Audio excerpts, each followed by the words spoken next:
Nera, an Illyrian slave, sat in the corner of her cell on Gorak Station, weighed down by the harsh realities of her life. Her once proud crimson hair was now matted and dull, and her gray-blue skin bore the marks of countless beatings.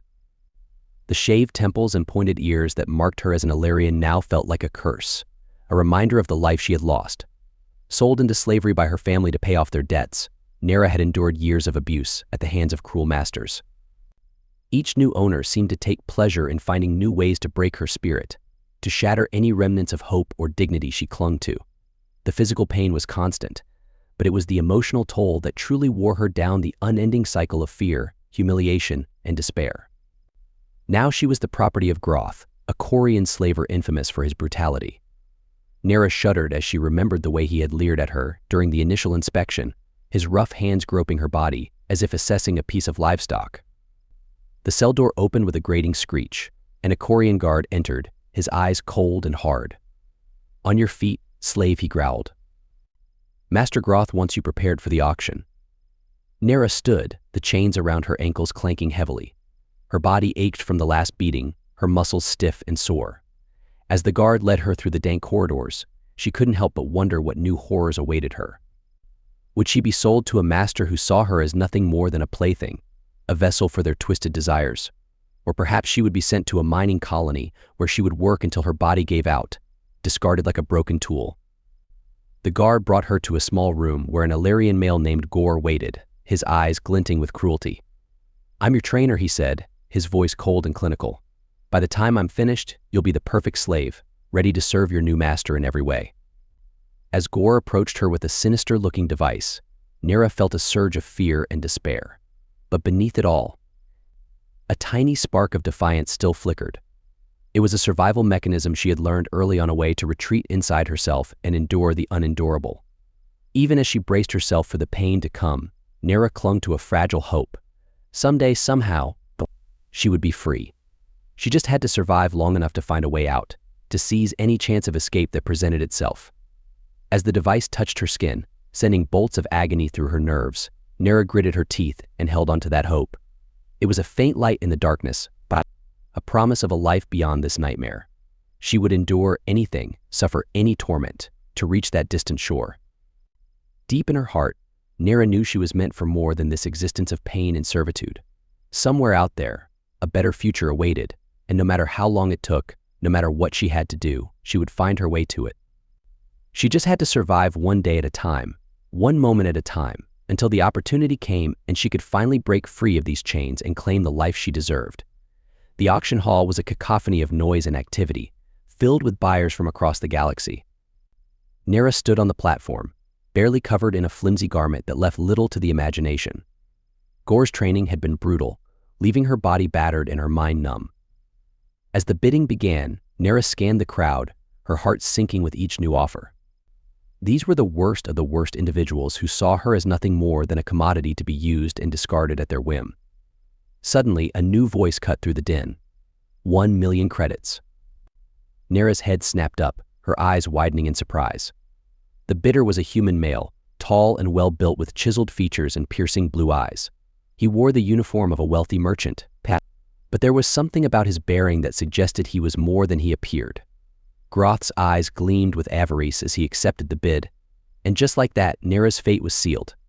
As the human approached to claim his new acquisition, Nera felt a strange mix of fear and curiosity. There was something different about this man, something that set him apart from the other buyers. "What's your name?" he asked, his voice low and even. "Nera," she replied, her eyes downcast. "Nera," he repeated, as if committing it to memory. "I'm Aiden, and as of now, you belong to me." Nera's pulse quickened at his words, a mix of apprehension and something else, something she couldn't quite define. As Aiden led her away from the auction block, she couldn't shake the feeling that her life was about to change in ways she never could have anticipated. Once they were aboard his ship, Aiden showed Nera to a small but comfortable cabin. "You'll be staying here," he said, his tone businesslike. "I expect you to keep it clean and tidy." Nera nodded, her eyes taking in the space. It was simple but clean, with a bed, a small desk, and an attached bathroom. After the squalor of the slave pens, it felt like a palace. "I have some business to attend to," Aiden continued, heading for the door. I'll be back later. In the meantime, get some rest, you look like you need it." With that, he was gone, leaving Nera alone with her thoughts. She sat down on the bed, marveling at the softness of the mattress. It had been so long since she had slept on anything other than a hard, filthy floor. But even as her body relaxed, her mind raced with questions. Who was this man, really? And what did he want with her? She had learned the hard way that kindness was rarely given freely, especially to slaves. There was always a price to be paid.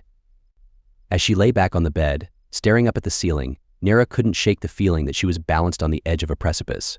Whatever happened next, she knew that her life would never be the same. For now, all she could do was wait and see what fate had in store for her. And so, with a weary sigh, she closed her eyes and let exhaustion claim her, drifting off into a dreamless sleep. As the days turned into weeks aboard Aiden's ship, Nera found herself settling into a new routine. She spent her time cleaning, cooking, and performing other domestic tasks, all the while trying to puzzle out the enigma that was her new master. Aiden was unlike any other owner she had ever had. He treated her with a kind of gruff respect, never raising his voice or his hand to her, but there was a distance there, a wall that he seemed to keep between them. One evening, as they sat in the galley eating a simple meal, Aiden fixed her with a curious gaze. "Tell me," Nera, he said, his voice casual. "What do you think of your new life?" Nera paused, considering her words carefully. "It's different," she said at last. "I'm not used to being treated like a person." Aiden's brow furrowed. "And how do you feel about that?" Nera hesitated, torn between honesty and caution. "I'm grateful," she said slowly, "but I'm also confused. I don't understand why you're being so kind to me." Aiden leaned back in his chair, a small smile playing at the corners of his mouth. "Let's just say I have my reasons," he said cryptically.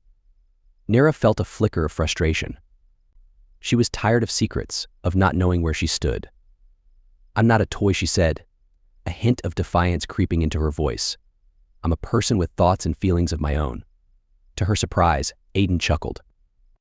"I never said you were a toy," he replied, his eyes sparkling with amusement. "But you have to admit, this is a bit of an unusual situation. The dashing rogue rescuing the damsel in distress." Nera couldn't help but smile at that, even as she rolled her eyes.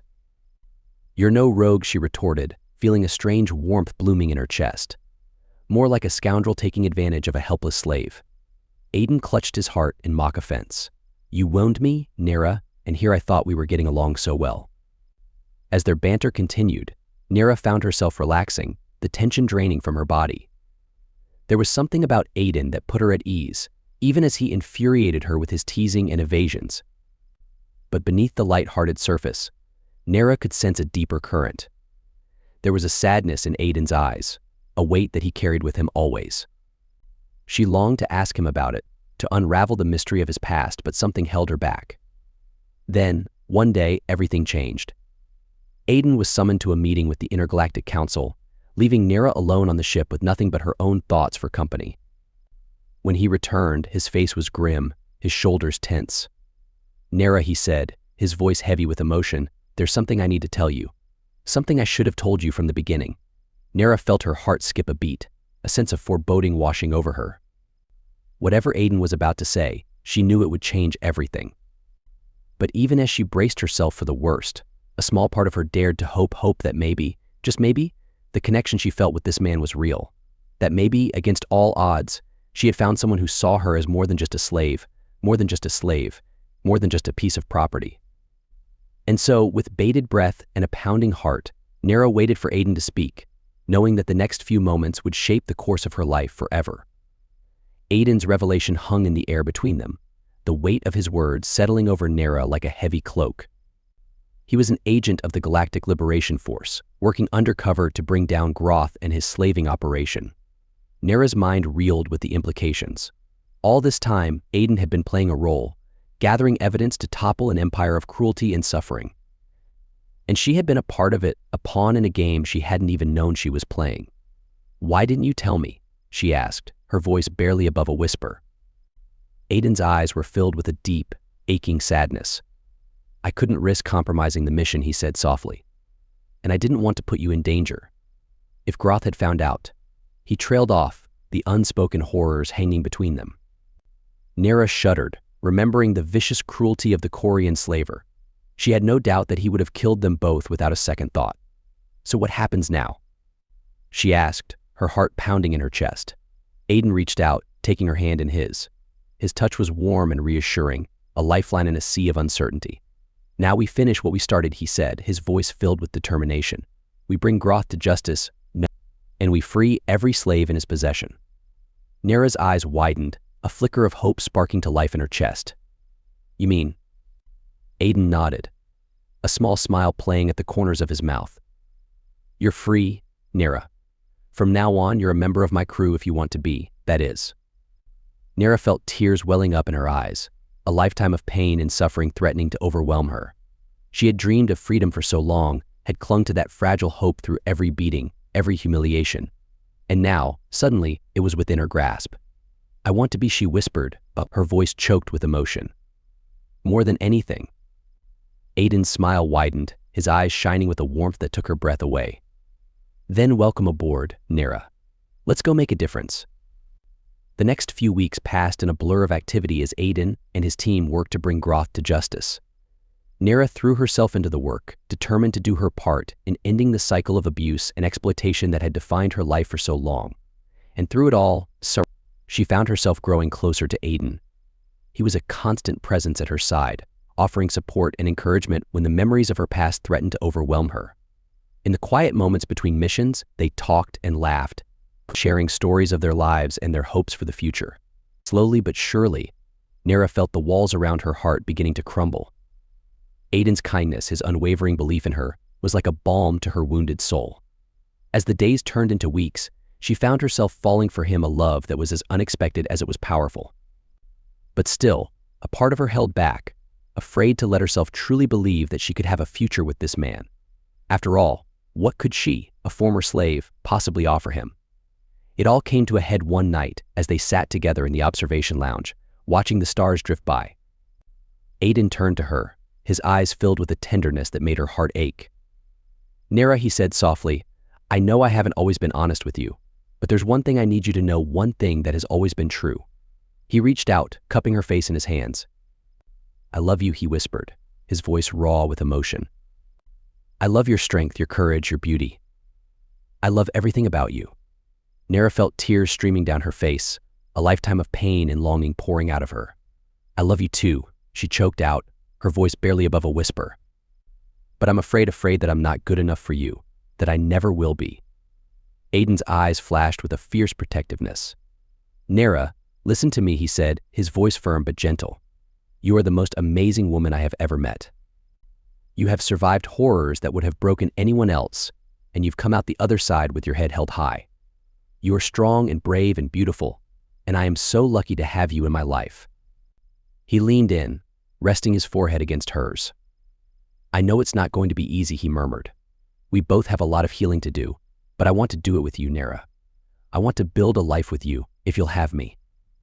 Nera's heart soared, a joy unlike anything she had ever known filling her from head to toe. "Yes," she whispered, a smile breaking across her face. "Yes, Aiden, I will. I love you more than I ever thought possible." As Aiden pulled her into his arms, his lips finding hers in a kiss that was both tender and passionate, Nera knew that she had finally found her home, not a place, but a person. The man who had seen past her scars and her pain, who had loved her for who she was, not what she had been. Together, they would face whatever challenges lay ahead. Together, they would heal and grow and build a future filled with love and laughter. And as the stars watched over them, silent and eternal, Nera knew that she was exactly where she was meant to be, in the arms of the man she loved, ready to face a new dawn. 5 years later, Nera stood on the balcony of their home on Earth, looking out over the sprawling city below. The sun was setting, painting the sky in shades of orange and pink, and a warm breeze played with the strands of her crimson hair. Strong arms wrapped around her from behind, and she leaned back into Aiden's embrace with a contented sigh. "What are you thinking about, love?" he murmured, pressing a kiss to her temple. Nera smiled, turning in his arms to face him. "Just how far we've come," she said softly. "Sometimes it still feels like a dream, like I'm going to wake up and find myself back in that cell on Gorak Station." Aiden's eyes softened, his hand coming up to cup her cheek. "It's not a dream, Nera. This is real, and it's ours. We fought for it, and we won." Nera nodded, her heart swelling with love and gratitude. In the years since they had brought down Groth's slaving empire, she and Aiden had worked tirelessly to help other survivors rebuild their lives. It hadn't been easy, but it had been worth it. And along the way, they had built a life of their own, a life filled with love and laughter and a deep, unshakable bond that had only grown stronger with time. Suddenly, a high-pitched giggle broke the quiet of the evening, followed by the patter of tiny feet. Nera and Aiden turned just in time to see their 3-year-old daughter, Nova, come barreling onto the balcony, her face split in a wide grin. "Mama. Daddy, look what I found," she squealed, holding up a small wriggling puppy. "Can we keep him, please?" Nera and Aiden exchanged a look, trying to hide their smiles. "I don't know," Nova Aiden said, his voice mock serious. "A puppy is a big responsibility." "Are you sure you're ready for it?" Nova nodded vigorously, her crimson curls bouncing. "I promise I'll take care of him," she said, her eyes wide and earnest. "I'll feed him and walk him and love him forever and ever." Nera felt her heart melt, a rush of love and tenderness washing over her. She knelt down, pulling her daughter into a tight hug. "Of course we can keep him, sweetheart," she said, her voice choked with emotion. "We'll all take care of him together." Nova let out a squeal of delight, squirming out of Nera's arms to dance around the balcony with the puppy. "Did you hear that, Cosmo?" she said, nuzzling the little creature's fur. "You're part of the family now." Aiden chuckled, slipping his arm around Nera's waist as they watched their daughter play. "Cosmo, huh?" he said, his eyes twinkling with amusement. "I guess we're going to have to get used to having a little space explorer around the house." Nera leaned into him, her heart so full she thought it might burst. "I think we can handle it," she said, a smile playing at the corners of her mouth. "After all, we've faced worse challenges than a rambunctious puppy."